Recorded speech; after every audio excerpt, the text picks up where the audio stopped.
إن الحمد لله نحمده ونستعينه ونستغفره ونعوذ بالله من شرور أنفسنا ومن سيئات أعمالنا من يهده الله فلا مضل له ومن يضلل فلا هادي له أشهد أن لا إله إلا الله وحده لا شريك له وأشهد أن محمدا عبده ورسوله قال الله تعالى يا أيها الذين آمنوا اتقوا الله حق تقاته ولا تموتن إلا وأنتم مسلمون يا أيها الناس اتقوا ربكم الذي خلقكم من نفس واحدة وخلق منها زوجها وبث منهما رجالا كثيرا ونساء واتقوا الله الذي تساءلون به والأرحام إن الله كان عليكم رقيبا يا أيها الذين آمنوا اتقوا الله وقولوا قولا سديدا يصلح لكم أعمالكم ويغفر لكم ذنوبكم ومن يطع الله ورسوله فقد فاز فوزا عظيما ثم أما بعد فإن أصدق الحديث كلام الله وخير الهدى هدى محمد صلى الله عليه وسلم وشر الأمور محدثاتها فإن كل محدثة بدعة وكل بدعة ضلالة وكل ضلالة في النار أعاذنا الله وإياكم من النار إخواني وأخواتي في الله أعزكم الله جميعا kaum muslimin dan muslimat yang dimuliakan oleh Allah, kita bersyukur kepada Allah Subhanahu wa taala atas kemudahannya untuk kita bermajlis, duduk bersama tempat yang mulia ini, yakni untuk talabul ilm, mencari ilmu agama, menuntut, mempelajari, memahami ilmu agama dalam rangka menghilangkan kebodohan yang ada dalam diri-diri kita dan juga menghilangkan kebodohan yang ada pada diri-diri saudara kita. Wajib untuk kita bersyukur kepada Allah Subhanahu wa taala karena ini merupakan nikmat yang sangat besar. Nikmat talabil ilm, nikmat seseorang dimudahkan mencari ilmu syar'i, merupakan nikmat yang sangat azimah, yang sangat besar. Dan mereka-mereka yang dimudahkan untuk duduk mengkaji ilmu syar'i sesuai dengan yang datang dari Rasulullah dan para sahabatnya, mereka-mereka yang mendapatkan nikmat yang mulia ini, mendapatkan kemudahan ini, mereka adalah akhyar, orang-orang pilihan. Mereka adalah orang-orang pilihan. Nah, kita hidup di zaman fitnah yang kebanyakan manusia, bahkan kaum muslimin sendiri, mereka terlupa, bahkan mereka tidak mau peduli dengan ilmu syar'i. Betapa banyak umat manusia, manusia-manusia yang hidup di zaman sekarang, tapi sangat sedikit dari mereka yang Allah pilih untuk mendapatkan nikmat yang sangat mulia ini, yaitu nikmat dimudahkan menuntut ilmu. Fanashkurullah, maka kita bersyukur, berterima kasih kepada Allah Subhanahu wa taala. Ikhwani fillah, barakallahu fikum. Pada kesempatan siang hari ini, insyaallah taala kita akan mulai membaca kitab Sahih Al-Adab Al-Mufrad. Kitab Sahih Al-Adab Al-Mufrad. Kitab Al-Adab Al-Mufrad adalah kitab yang disusun, kitab yang berisikan hadis yang disusun oleh Al-Imam Al-Bukhari rahimahullah. Jadi beliau mempunyai Sahih Al-Bukhari, di dalamnya terkumpul hadis-hadis sahih Dan beliau menyusun satu kitab yang diberi nama Al-Adab Al-Mufrad. Hadis-hadis yang menerangkan tentang adab, yang berkaitan dengan etika-etika, budi pekerti, akhlak. Dan di dalam Al-Adab Al-Mufrad ini, hadisnya tidak semuanya sahih. Ya. Hadisnya tercampur. Ada yang sahih, ada yang dhaif. Maka oleh salah seorang ulama di zaman kita ini, yaitu Syekh Al-Albani rahimahullahu taala, beliau memisahkan di dalam atau dari kitab Al-Adab Al-Mufrad hadis-hadis yang sahih dan hadis-hadis yang dhaif. Maka muncullah kitab Sahih Al-Adab Al-Mufrad dan juga dhaif Al-Adab Al-Mufrad. Insyaallah taala kita akan membaca kitab Sahih Al-Adab Al-Mufrad. Naam.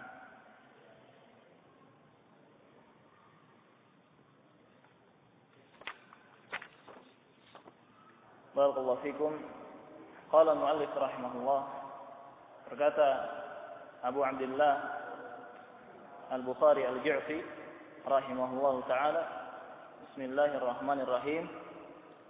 Bab qaulullah ta'ala. Bab qaulullah ta'ala. Bab tentang firman Allah Subhanahu wa taala, "Wa wassayna al-insana biwalidayhi husna." Wawassayna, dan kami mewasiatkan al-insana kepada manusia biwalidayhi husna, agar berbuat baik kepada kedua orang tuanya. Ini firman Allah Subhanahu wa taala di dalam surah Al-Ankabut. Di dalam surah Al-Ankabut. Di dalam bahasa Arab, kalau disebutkan kalimat bab, babun artinya secara bahasa etimologi adalah pintu, ya, jalan untuk masuknya sesuatu. Bab. Kalau di kitab-kitab disebutkan bab, maka ada 3 cara baca. Bisa dibaca babu, ba-nya di dhammah tanpa fathah atau tanpa dhammah tain. Babu, ba-nya di dhammah. Kemudian yang setelahnya qaulullah, kalimat setelahnya juga di dhammah. Babu atau babu qaulillah, ya, di kasrah. Ini yang pertama, susunannya mudhaf ilaih. Atau bisa dibaca babun qaulullah. Babunnya di dhammah tain, dikasih 2 dhammah, kemudian kalimat setelahnya dibaca marfu, dikasih dhammah. Babun qaulullah. Atau bisa babnya dibaca sukun. Bab disukun, dimatikan. Kemudian kalimat setelahnya dibaca dhammah, qaulullah. Jadi tidak salah kalau ada yang baca bab qaulullah atau babu qaulillah atau babun qaulullah. Nah, ini hanya sedikit faedah dari ilmu nahwu. Bab tentang firman Allah Subhanahu wa taala, "Wa wassayna al-insana biwalidayhi husna." Kami telah mewasiatkan kepada manusia agar mereka berbuat baik kepada kedua orang tuanya. Para ahli tafsir menyebutkan wasiat di sini bermakna amr, perintah dari Allah Subhanahu wa taala. Jadi ketika Allah Subhanahu wa taala mengatakan kami telah mewasiatkan, maknanya kami telah memerintahkan kepada manusia agar berbuat baik kepada kedua orang tuanya. Wal amru yadullu 'ala al-wujub. Sedangkan kaidahnya kalau ada perintah dari Allah atau Rasulnya, yadullu 'ala al-wujub, itu menunjukkan wajibnya hal tersebut. Di sini ada perintah dari Allah Subhanahu wa taala agar manusia berbuat baik kepada kedua orang tuanya. Maka birrul walidain, berbakti atau berbuat kebaikan kepada kedua orang tua, hukumnya adalah wajib. Hukumnya adalah wajib. Siapa saja dari hamba-hamba Allah yang dia meninggalkan perbuatan memberikan kebaikan, berbakti kepada kedua orang tuanya, maka dia telah terjatuh ke dalam dosa. Barakallahu fikum. Sebagian ahli tafsir menyebutkan bahwasanya ayat ini turun tentang kisahnya sahabat Sa'ad ibn Abi Waqqas. Sa'ad ibn Abi Waqqas. Ketika itu Sa'ad ibn Abi Waqqas mengikuti Muhammad sallallahu alaihi wasallam, mengikuti ajaran Islam, dakwah Islam dalam keadaan ibunya yang masih musyrikah, seorang musyrik non muslimah, tidak ridho, ya, tidak ridho dengan anaknya tersebut. Sampai ibunya mengancam tidak akan makan selama-lamanya kalau anaknya Sa'ad bin Abi Waqqas tidak mau keluar dari agama Islam. Dari sana Sa'ad bin Abi Waqqas merasa bimbang dan bingung. Di satu sisi ini adalah hak kebenaran yang harus diikuti, di sisi lain ini adalah ibunya, ya, harus diberikan kasih sayang. Kemudian kata Allah Subhanahu wa taala, "Wa wasaina al-insana biwalidayhi husna." Kami wasiatkan kepada manusia agar berbuat baik kepada kedua orang tuanya. Tetapi firman ini justru menguatkan sikap Sa'ad bin Abi Waqqas. Bukan menyuruh Sa'ad bin Abi Waqqas untuk meninggalkan Islam dan mengikuti ibunya, tidak. Tetapi walaupun bagaimana keadaannya, sekafir apapun orang tua, semusyrik apapun orang tua, tetap mereka mempunyai hak, ya, dari anak-anaknya untuk menerima kebaikan-kebaikan.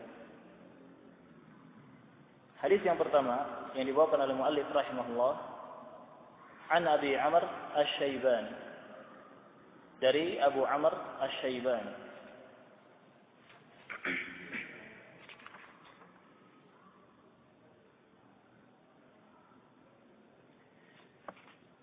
Abu Amr Asy-Syaibani berkata, "Haddatsana sahibu hadhihi ad-dar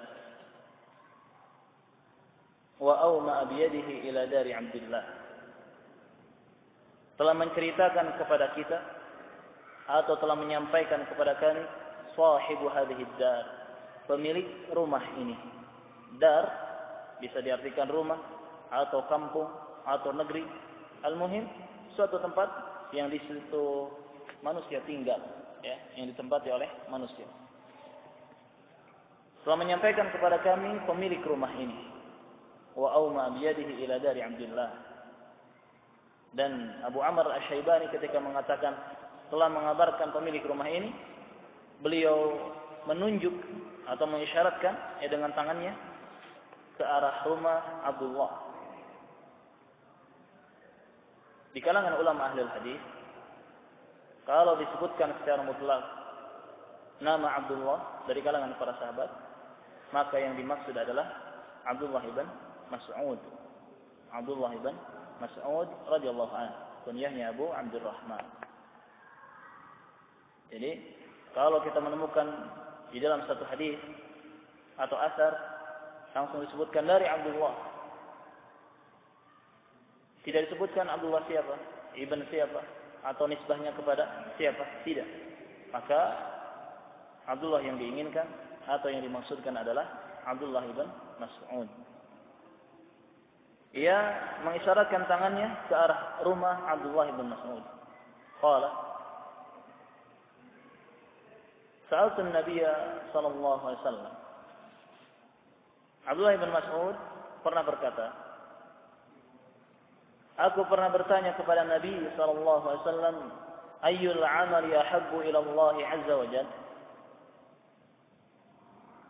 Ayyul 'amali? Amalan apakah, perbuatan apakah yang lebih dicintai oleh Allah azza wa jalla? Qala as-salatu 'ala waqtiha. Rasulullah sallallahu alaihi wasallam menjawab, as-salatu 'ala waqtiha. Salat pada tempatnya atau pada waktunya. As-salatu 'ala waqtiha. Salat pada waktunya. Qultu thumma ayyun, kemudian aku bertanya lagi, lalu amalan apa lagi wahai Rasulullah yang lebih atau paling dicintai oleh Allah Subhanahu wa taala? Qala thumma birrul walidain, Kemudian birrul walidain, berbuat baik kepada kedua orang tua. Berbakti kepada kedua orang tua. Qultu tsumma ayyun? Aku pun bertanya lagi, lalu apa lagi ya Rasulullah? Qala tsumma al-jihadu fi sabilillah. Kemudian jihad, berjihad fi sabilillah, di jalan Allah Subhanahu wa ta'ala.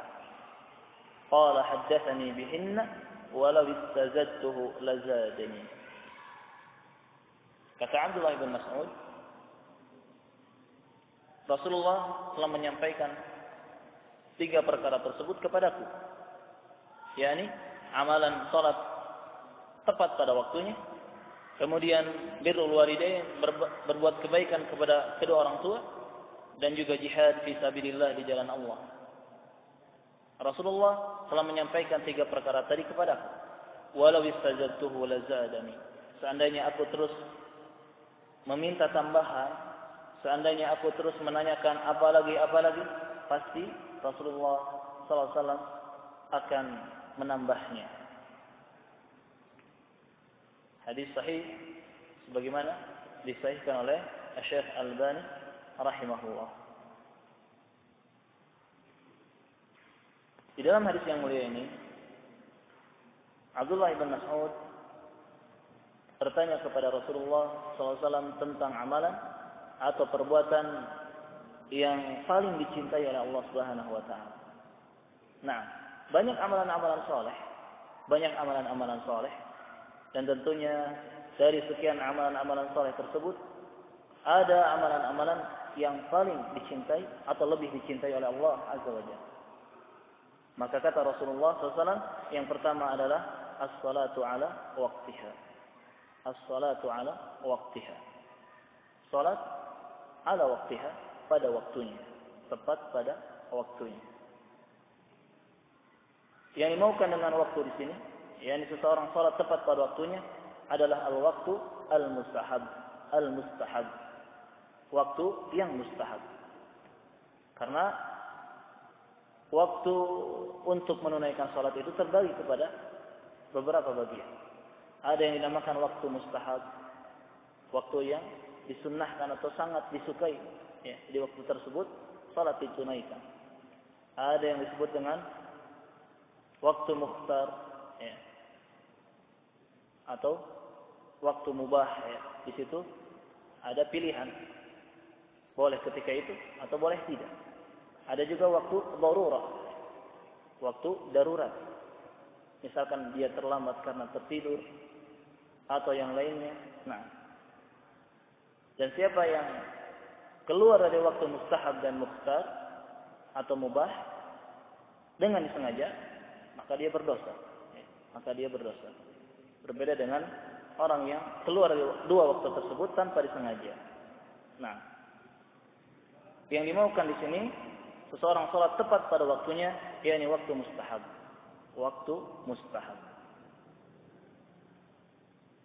Dan hadis ini menunjukkan bahwasanya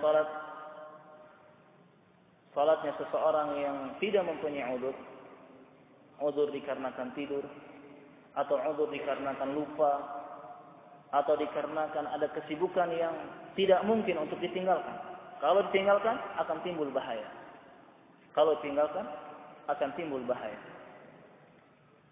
Maka kalau ada udzur-udzur seperti itu, tertidur, lupa, ada kesibukan yang tidak mungkin untuk ditinggalkan, maka dia melakukannya setelah waktu mustahab lewat, ya. Setelah melewati waktu mustahab tidak mengapa. Kalau memang ada udzur syar'i.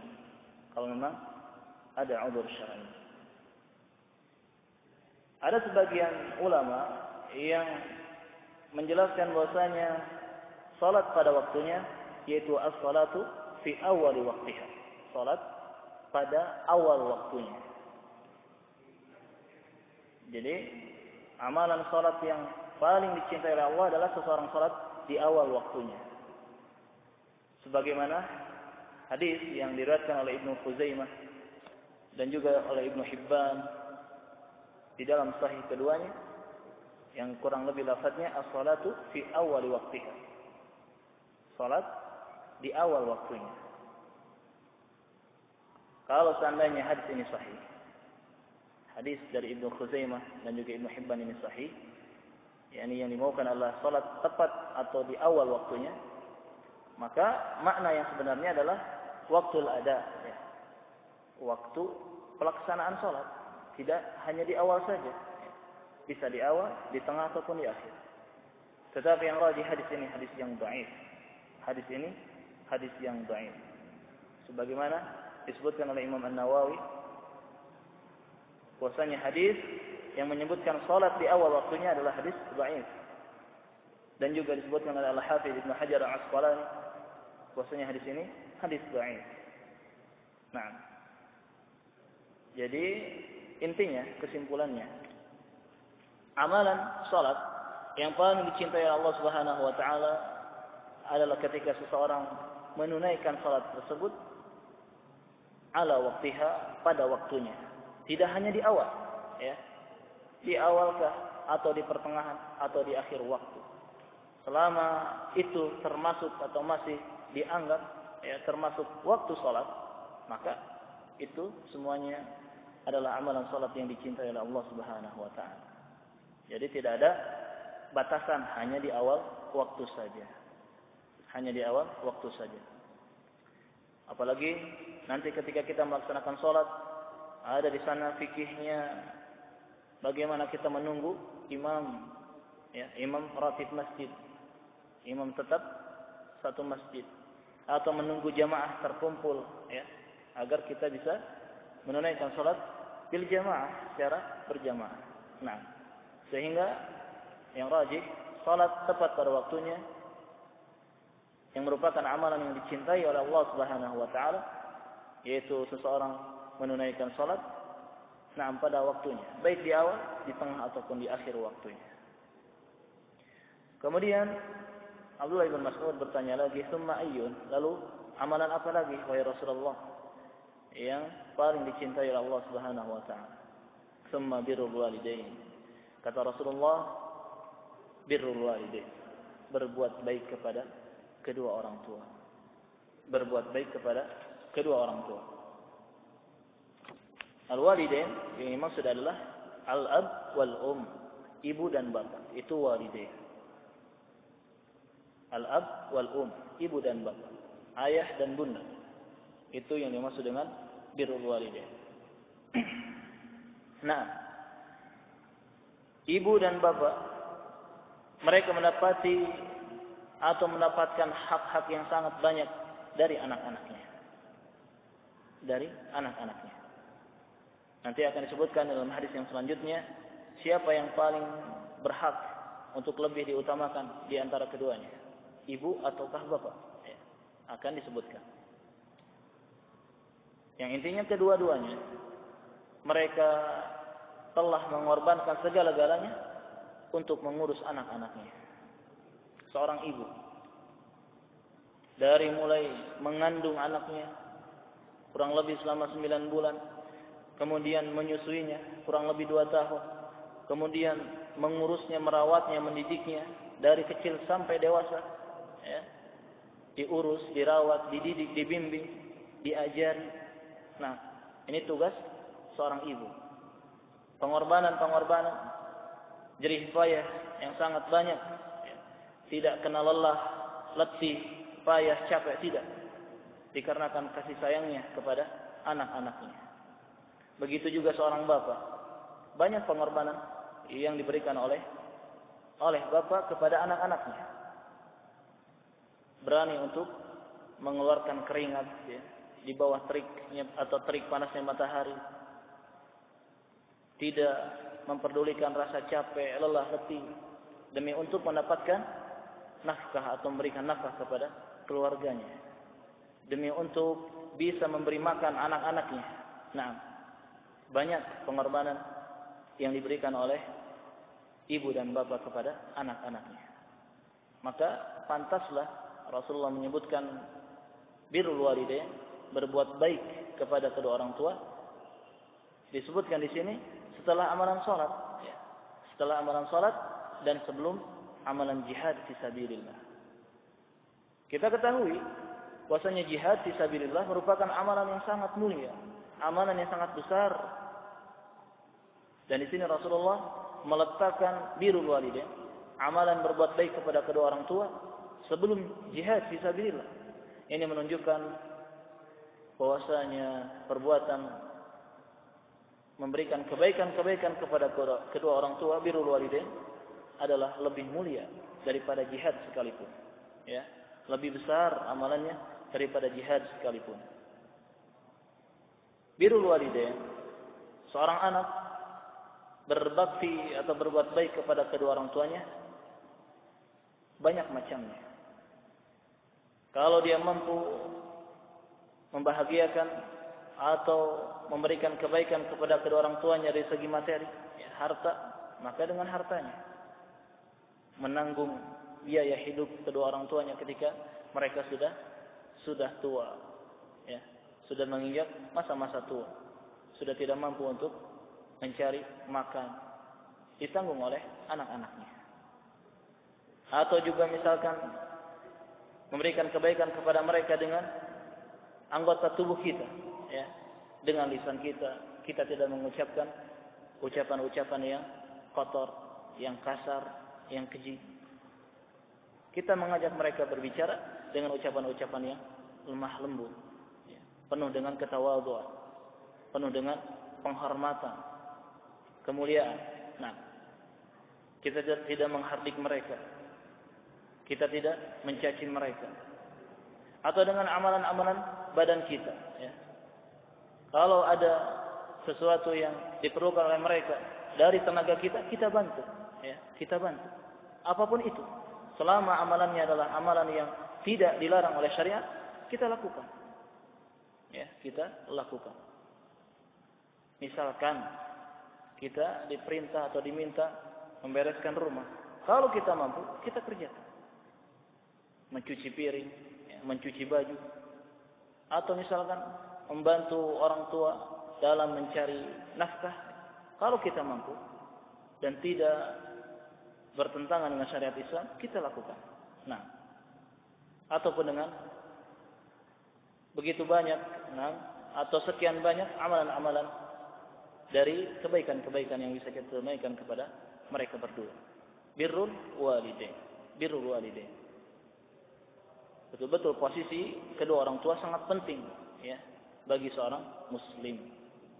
Sekalipun orang tuanya itu adalah kafir atau musyrik, ya, non muslim, tetap mereka mendapatkan hak, ya, mendapatkan hak dari anak-anaknya berupa ihsan, kebaikan-kebaikan, berupa ihsan, kebaikan-kebaikan. Kemudian Abdullah bin Mas'ud bertanya lagi, "Tsumma ayyun?" Lalu apa lagi, wahai Rasulullah, amalan yang lebih dicintai oleh Allah? "Tsumma al-jihadu fi sabilillah." Kemudian jihad fi sabilillah. Nah, jihad fi sabilillah bisa bermakna dua. Yang pertama, yakni bermakna al-harb, perang melawan orang-orang kafir, ya, dengan senjata, dengan pedang, dengan tombak ataupun senjata yang lain. Jihad bermakna perang melawan orang-orang kafir, para musuh Allah, ya, para musuh Allah. Atau makna yang kedua adalah seseorang bersungguh-sungguh di jalan Allah, yakni dalam beribadah kepada Allah Subhanahu wa taala. Dalam beribadah kepada Allah Subhanahu wa taala. Dia menjauhkan dirinya dari kesyirikan, itu jihad fisabilillah. Dia menjauhkan dirinya dari kebid'ahan, itu jihad fisabilillah. Dia menjauhkan dirinya dari maksiat, itu pun jihad fisabilillah, ya. Kesungguhan dirinya, ketika dirinya bersungguh-sungguh untuk mendekatkan diri kepada Allah dan menjauhkan dirinya dari segala kejelekan, itu yu'tabar termasuk dari jihad fisabilillah. Jadi jangan dipahami kalau jihad fisabilillah itu hanya memegang senjata, pedang, ya, atau misalkan tombak melawan orang-orang kafir, berperang. Tidak hanya itu. Bahkan jihad yang paling besar dan yang paling susah adalah seorang hamba Allah berjihad, menjaga dirinya agar tidak mengikuti hawa nafsu, agar tidak mengikuti syaitan. Seseorang menjihadi dirinya, ya, dirinya sendiri melawan para syaitan atau melawan hawa nafsunya, ini lebih berat dan lebih sulit ketimbang dia harus berperang melawan orang-orang kafir. Nah, barakallahu fikum. Kemudian kata Abdullah bin Mas'ud, itulah perkara-perkara dari amalan-amalan yang paling dicintai oleh Allah, dan seandainya aku meminta tambahan, bertanya lagi kepada Rasulullah, pasti Rasulullah akan menambahkannya. Maknanya puasanya tiga amalan yang disebutkan di dalam hadis ini tidak menjadi batasan puasanya al-amal ahabbu ila Allah hanya tiga. Amalan yang lebih atau paling dicintai oleh Allah hanya tiga, tidak, ya. Masih banyak di sana amalan-amalan yang lain yang paling dicintai oleh Allah Subhanahu wa taala. Dan yang jadi syahid adalah birrul walidain, ya, birrul walidain. Ini yang menjadi syahid atau yang kita ambil sebagai dalil tentang wajibnya seorang anak berbuat baik kepada kedua orang tuanya. Semana dengan ayat yang telah kita baca. Wa wassaynal insana biwalidayhi husna. Dan kami telah memerintahkan manusia agar berbuat baik, berbakti kepada kedua orang tuanya. Nah, di sini birrul walidain sejajar dengan salat, sejajar dengan jihad fisabilillah. Dan telah kita ketahui bahwasanya amalan salat adalah merupakan amalan yang nanti di hari kiamat paling pertama akan dihisab. Perkara yang paling pertama akan ditanyakan oleh Allah Subhanahu wa taala kepada hamba-hambanya adalah salat. Ini yang terkait urusannya antara seorang hamba dengan Allah Subhanahu wa taala. Ya, salat. Itu yang paling pertama ditanyakan. Kalau urusannya terkait antara hamba dengan hamba, yakni manusia dengan manusia, yang paling pertama ditanyakan adalah urusan darah. Ya. Akan ditanyakan adalah urusan darah. Nah, dan darahnya seorang muslim itu haram, ya, terjaga, terhormat, harus dijaga, harus dilindungi. Nah, hadis yang selanjutnya wa an Abdullah bin Umar, dan dari Abdullah bin Umar kunyahnya Abu Abdurrahman.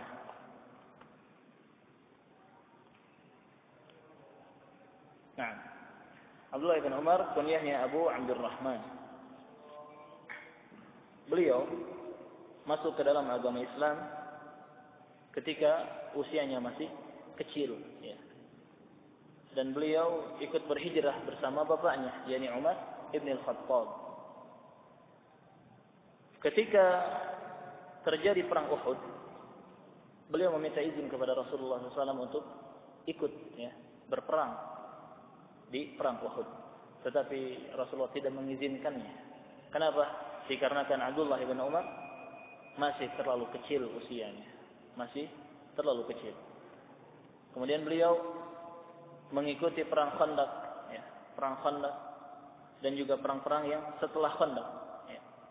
Semua peperangan setelah perang Khandaq beliau ikuti, termasuk juga Bai'atur Ridwan, ya, ketika terjadinya Bai'atur Ridwan. yakni ketika para sahabat atau kaum muslimin membaiat Rasulullah di bawah pohon sebagaimana yang dikisahkan di dalam surah Al-Fatih.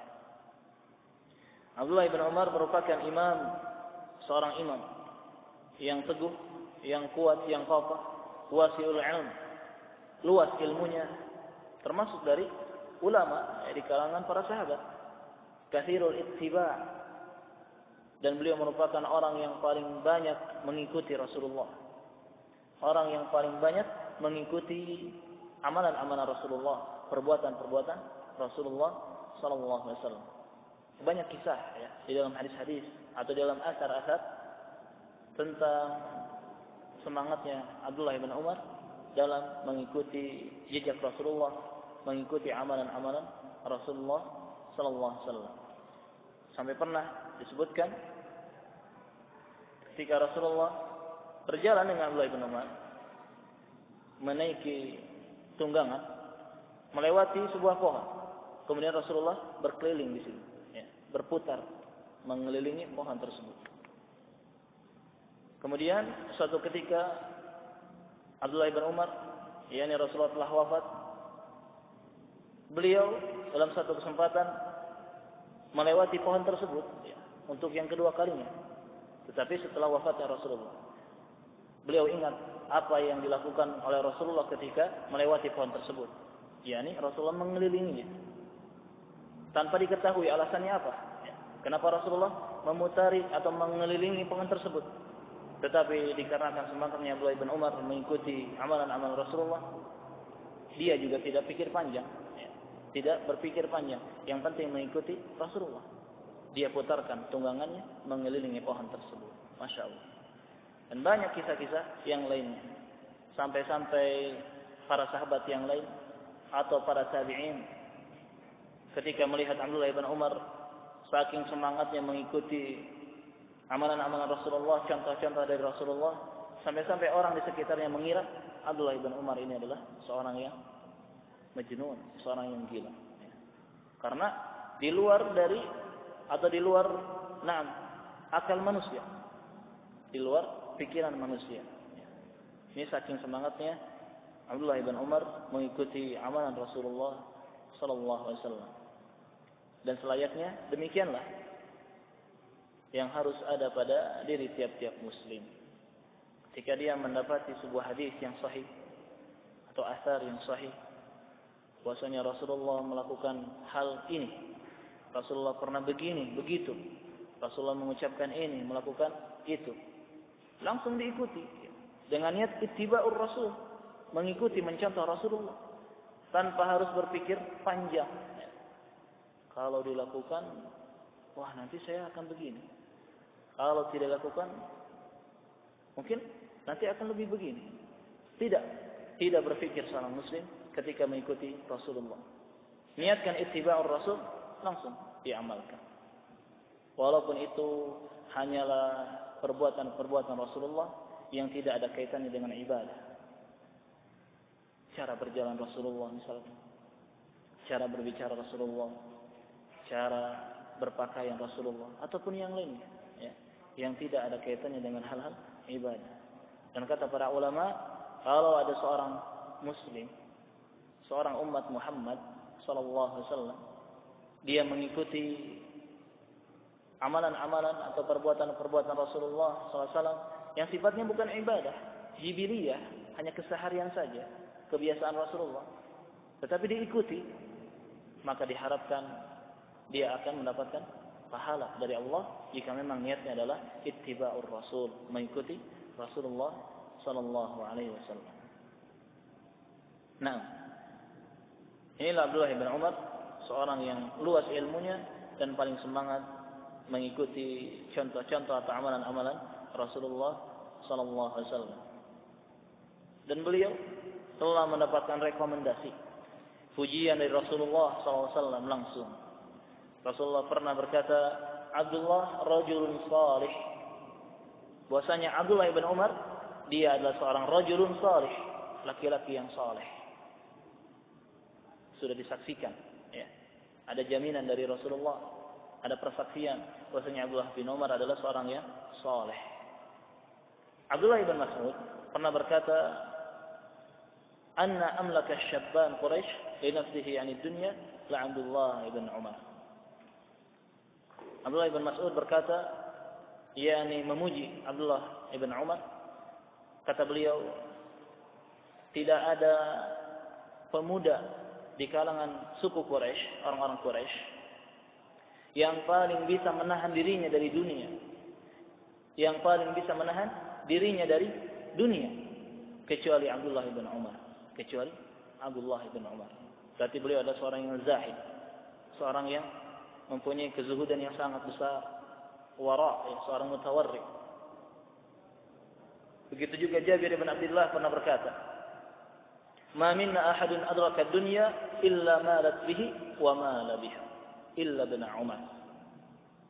Tidaklah salah seorang di antara kita yang mendapati dunia atau menemukan dunia illa malat bihi wa mala biha, kecuali dunia itu akan condong kepadanya dan dia akan condong kepada dunia.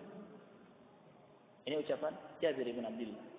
Tidak ada seorang pun dari kita manusia, kalau sudah dia mendapatkan bagian dari dunia, pasti dirinya akan condong kepada dunia. Terkait ya, menggantung dirinya kepada dunia, begitu juga dunia akan menggantung kepada dirinya. Illa Ibn Umar. Tetapi tidak dengan Abdullah bin Umar. Betul-betul beliau seorang yang zahid, seorang yang mutawarrid, penuh dengan kezuhudan dan kewaraan. Nah,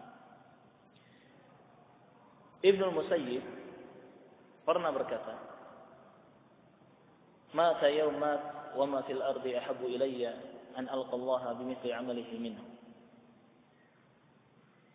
Ketika ada seorang yang meninggal, tidak ada orang yang paling aku cemburui, yang paling aku harapkan agar aku bisa mati seperti orang tersebut, bisa mati dengan amalan orang tersebut, kecuali Abdullah ibn Umar.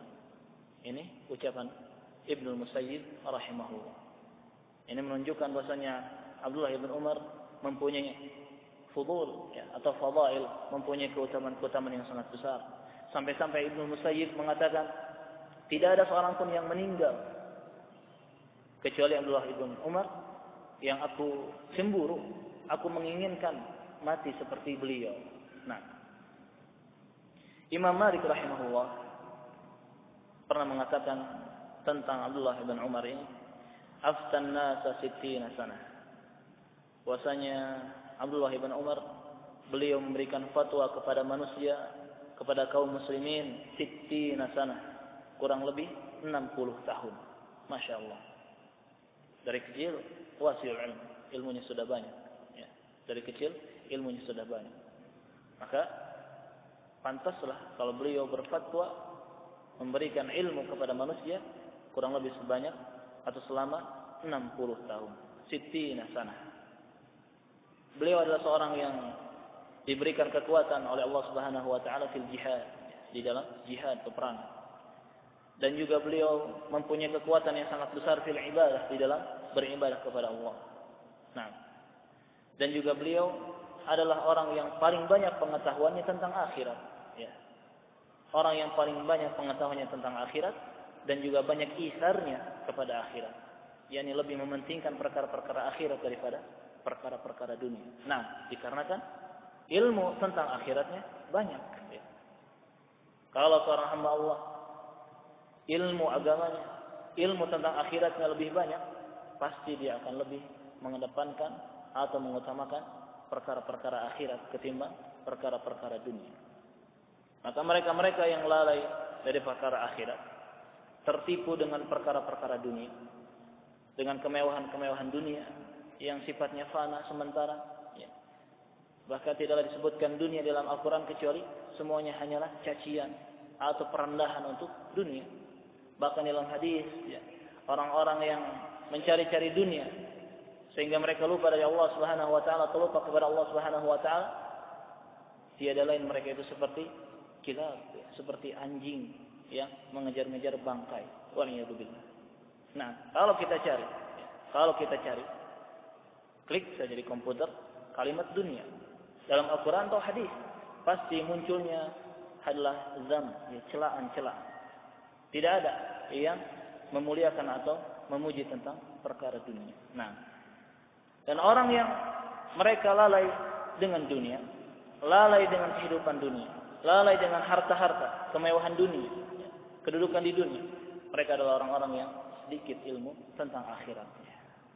Mereka sedikit ilmu tentang agamanya. Barakallahu fiikum. Disebutkan oleh Imam Malik bahwasanya Abdullah ibn Umar, beliau telah memerdekakan kurang lebih 1000 budak. Masya Allah.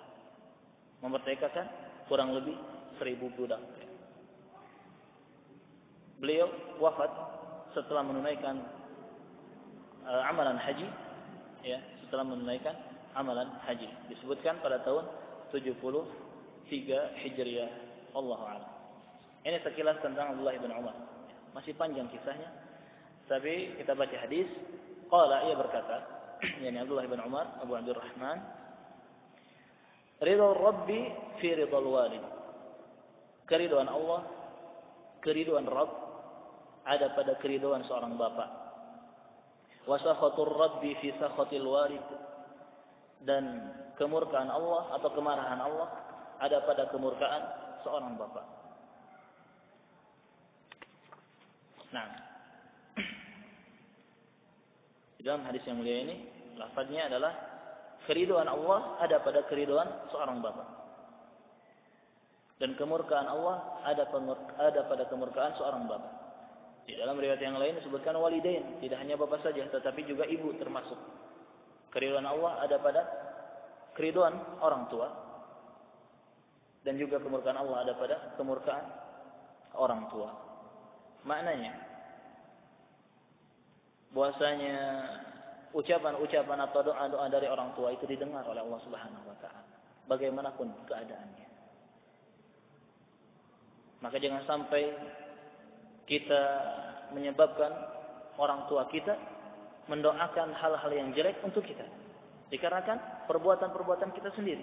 Jangan sampai. Kita harus berhati-hati di dalam berucap, berbicara dengan orang tua. Kita harus hati-hati bermuamalah, bersikap. Beramal dengan orang tua. Harus berhati-hati. Jangan sampai ada ucapan kita atau perbuatan kita yang menyinggung mereka, yang membuat mereka murka, marah, sehingga mereka lupa diri dan mendoakan kejelekan-kejelekan untuk diri kita. Wal'iyadzubillah. Jangan sampai. Tetapi hendaklah kita terus mengusahakan diri kita agar dengan ucapan-ucapan kita, agar dengan perbuatan-perbuatan kita, orang tua kita terus mendoakan kebaikan kepada kita. Terus mendoakan kebaikan kepada kita. Karena doaul walidain mustajab. Doanya kedua orang tua, rintihannya orang tua, pengaduannya orang tua kepada Allah itu didengar oleh Allah Subhanahu wa taala. Jelek ataupun baik, jelek ataupun baik untuk anak-anaknya. Nah, walaupun demikian, kaidah di sini disebutkan oleh Rasulullah SAW atau oleh Abdullah bin Umar, yang berasal dari Rasulullah SAW, keriduan Allah ada pada keriduan bapa dan kemurkaan Allah ada pada kemurkaan bapa. Ini tidak bisa dimutlakan, tidak bisa dimutlakan. Ini berlaku untuk seorang bapa yang dia saleh, yakni tidak menyuruh anak-anaknya untuk bermaksiat kepada Allah. Bab yang selanjutnya, babul birrul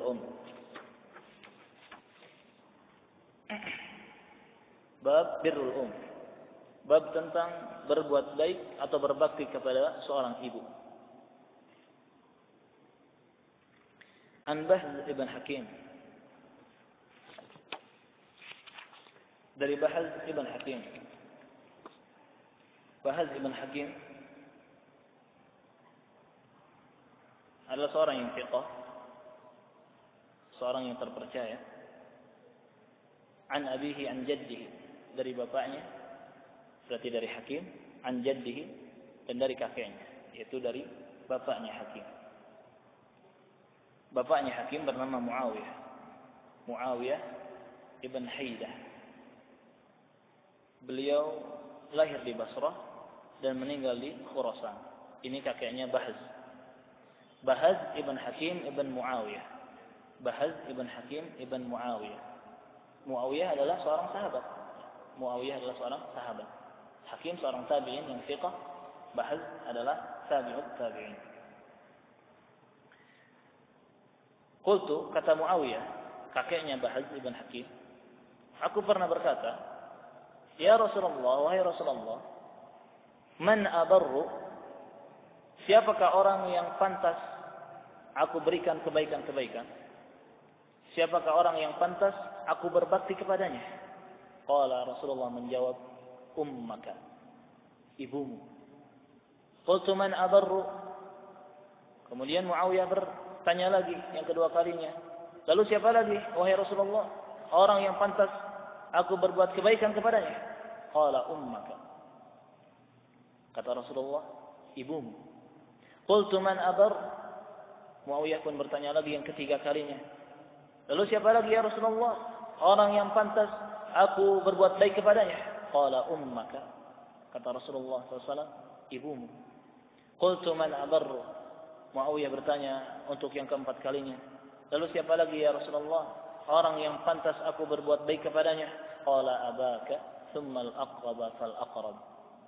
Kata Rasulullah SAW jawaban yang keempat, abaka, bapakmu, thumma al-aqraba fal-aqrab. Kemudian kerabat-kerabatmu yang paling dekat dan seterusnya.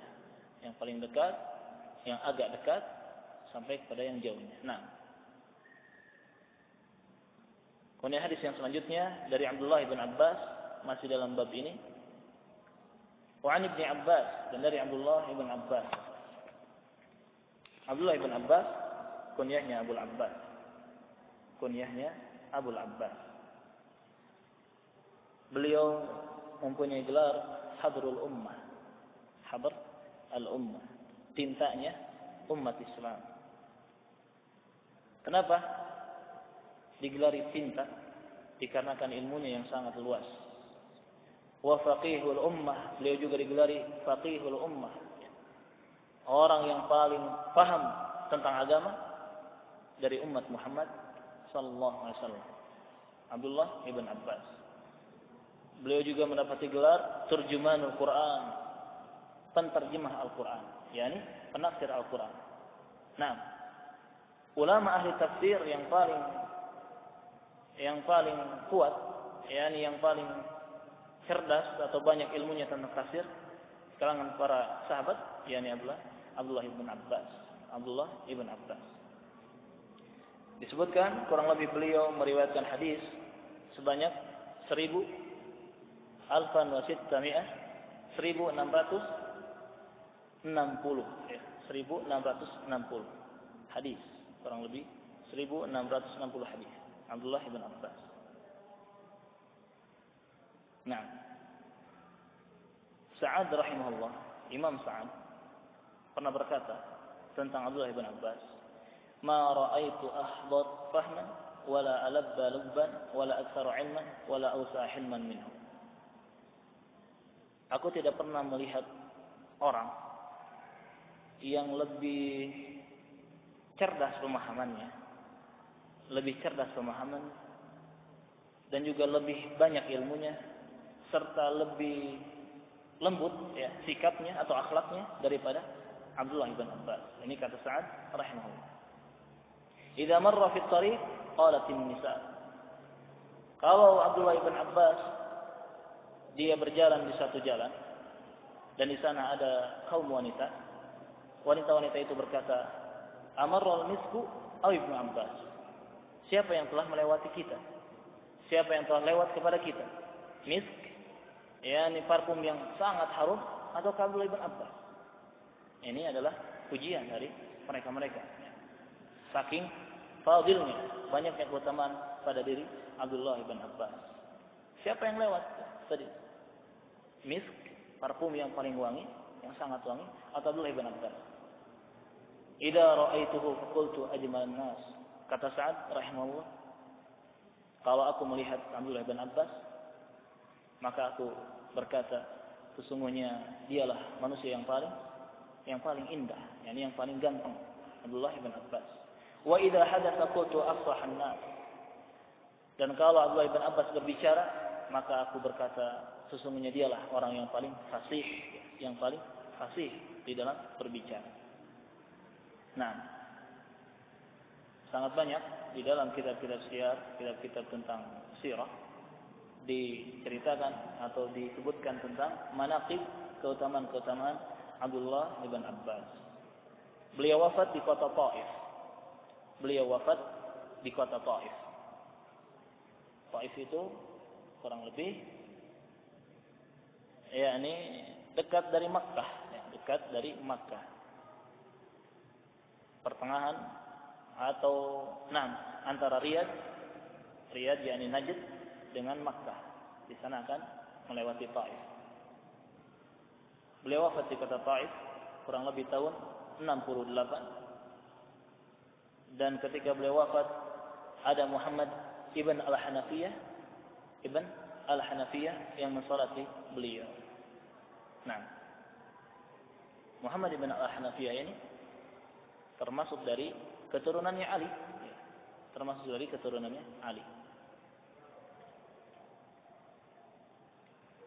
Dan jarak antara wafatnya Nabi SAW dengan wafatnya Abdullah ibn Abbas kurang lebih adalah 13 tahun. 13 tahun.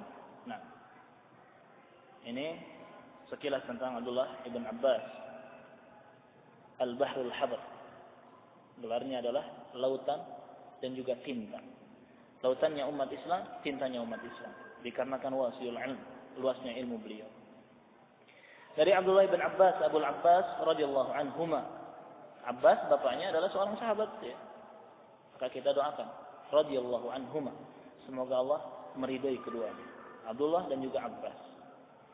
Annahu atahu rajulun faqala, bahwasanya ada seorang lelaki yang mendatanginya. Kemudian lelaki itu berkata, "Inni khatabtu imra'atan." Sesungguhnya aku pernah mengkhitbah seorang wanita, yakni melamar seorang wanita. Fa'abat antan kihani. Tetapi wanita itu enggan untuk menikahiku. Yakni ditolak.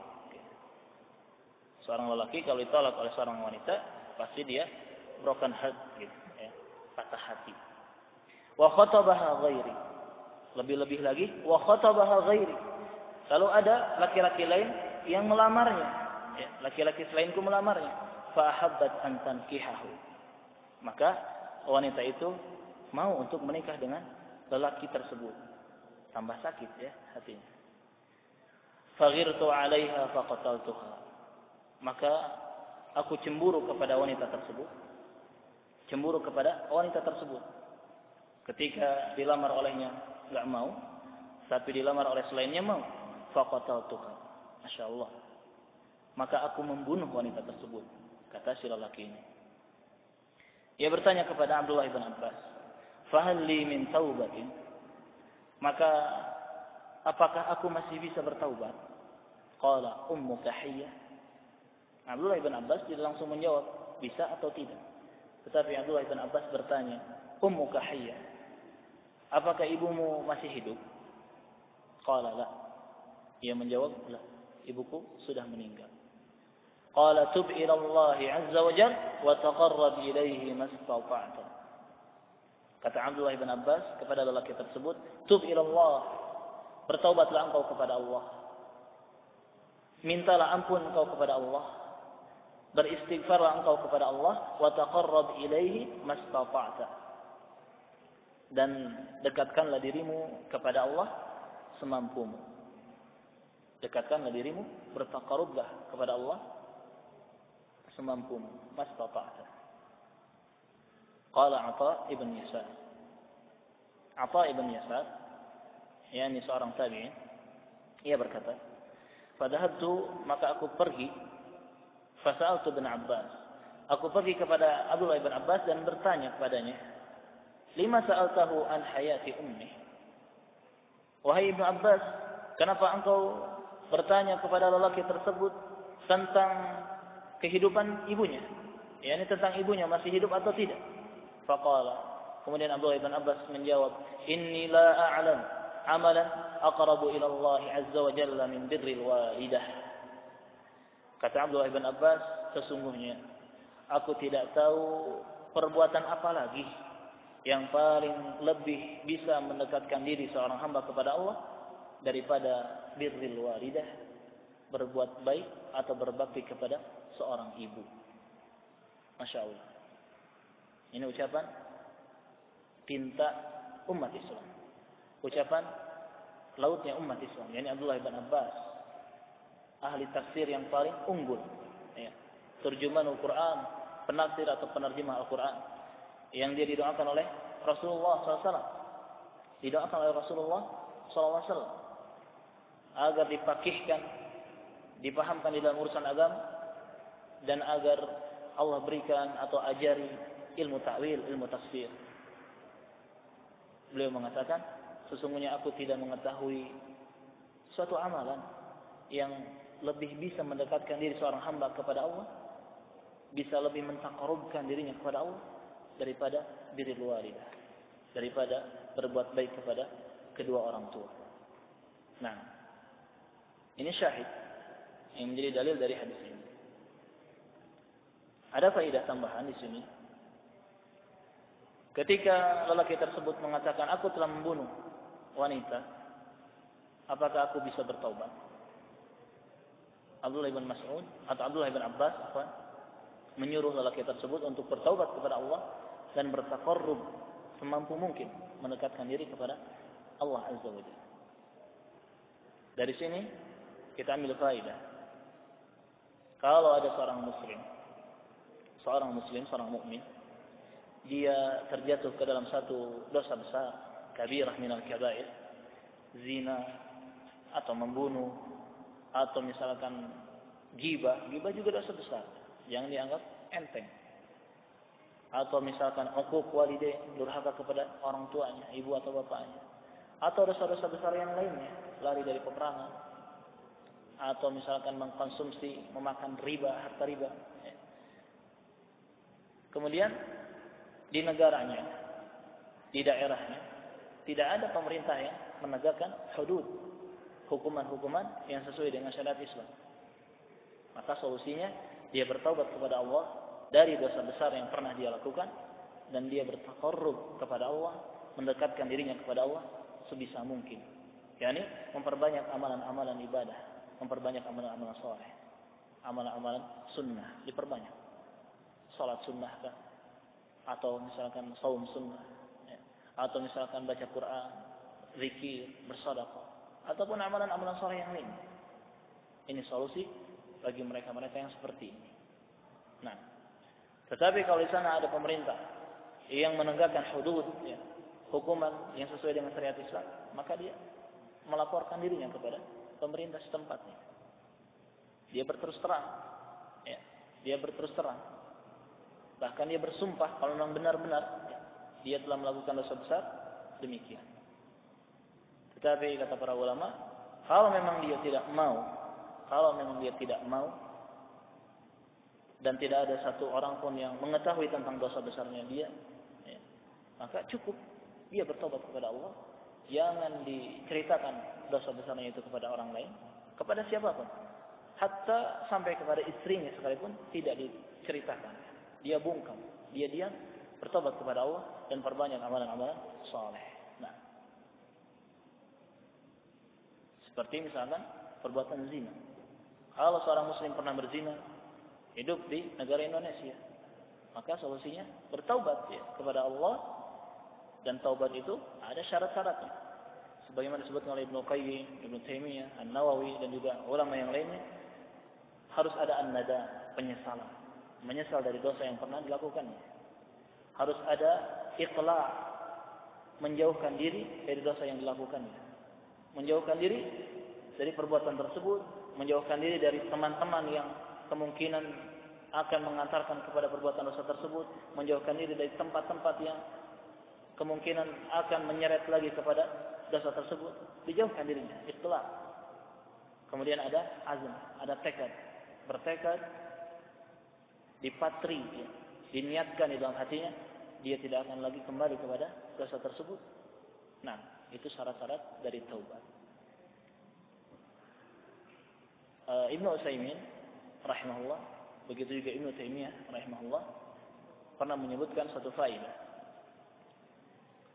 Dari semenjak zaman sahabat, dari semenjak zaman Rasulullah sampai sekarang, ini sampai hari ketika Ibnu Utsaimin rahimahullah masih hidup, yang ucapannya sama dengan Ibnu Taimiyah, kata beliau, tidak ada seorang pun yang dirajam,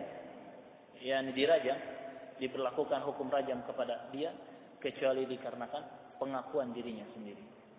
Ini faedah, ya, sangat jarang kita dapatkan. Tidak ada dari zaman Rasulullah sampai sekarang orang yang dirajam dikarenakan zina itu ada saksi, tidak. Semuanya dikarenakan pengakuannya sendiri. Nah, karena sangat susah. Hukum syariat Islam itu tidak bermudah-mudahan di dalam menghukumi umatnya. Sangat ketat. Kalau ada seseorang yang membunuh, didatangkan saksinya mana, buktinya mana. Kalau berzina, mana saksinya? Mana saksinya? Saksinya harus melihat kejadiannya dengan jelas, tidak hanya diterka-terka. Kalau mencuri, mana buktinya? Nah, jadi syariat Islam itu tidak sepele, tidak gampang. Ada proses. Nah, itu faedah tentang seseorang bertobat dari dosa besar. Jadi jangan berputus asa. Ya, jangan berputus asa.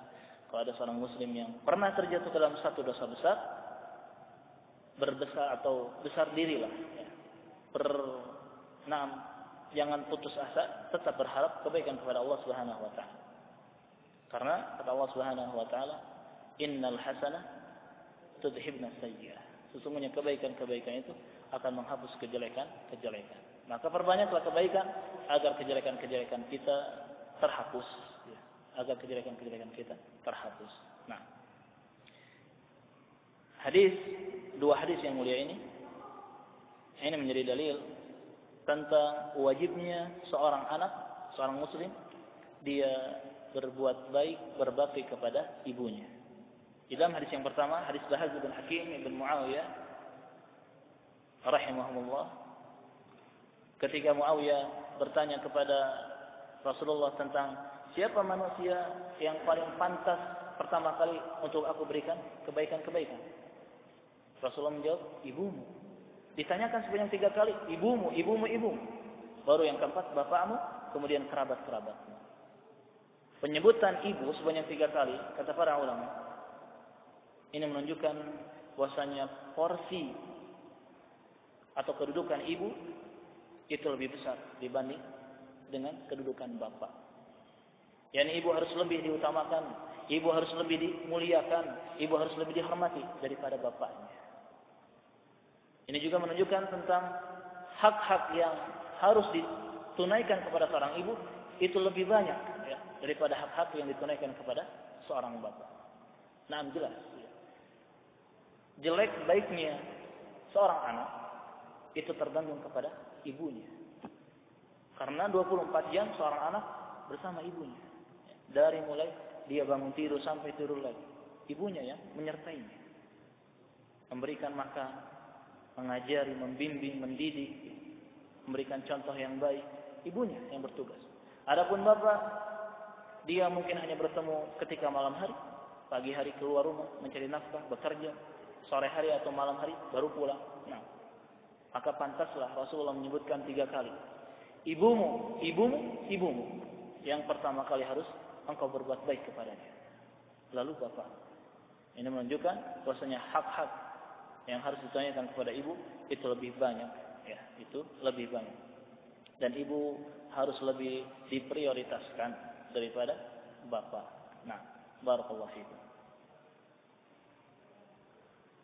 Jam berapa? Cukup ya? Insyaallah kita cukupkan sampai di sini. Baru 2 bab ya. Baru kita baca 4 hadis. Barakallahu fiikum. Fadhal kalau ada asilah, ada pertanyaan.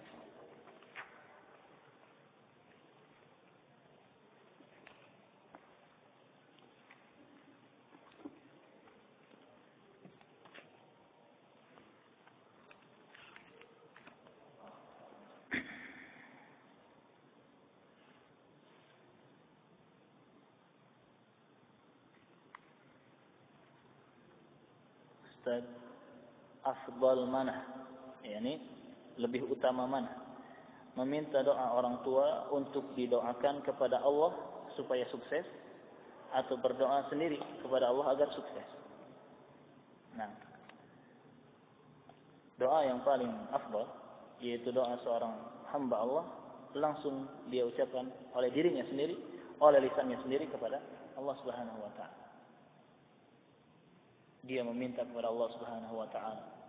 Dia merintih, dia mengadu, menangis kepada Allah Subhanahu wa taala, meminta kepada Allah Subhanahu wa taala.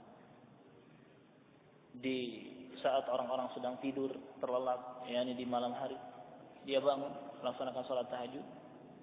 Dia berdoa kepada Allah Subhanahu wa taala.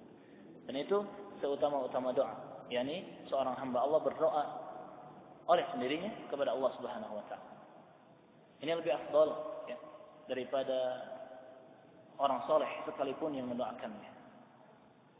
Tidak mengapa kita meminta doa kepada orang lain, kepada orang tua, kepada orang-orang soleh, ulama misalnya, atau guru-guru kita, ataupun orang yang kita anggap lebih baik dari kita, ya, lebih baik kondisi keagamaannya, kondisi ibadahnya, semangatnya dalam menuntut ilmu dan beribadah, ya, tidak mengapa.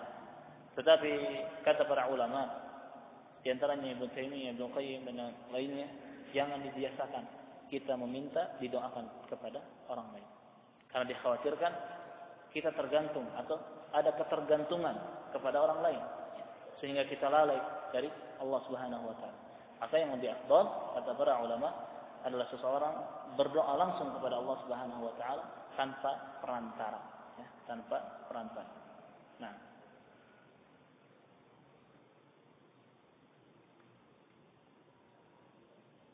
baik, ada yang lain? Bah.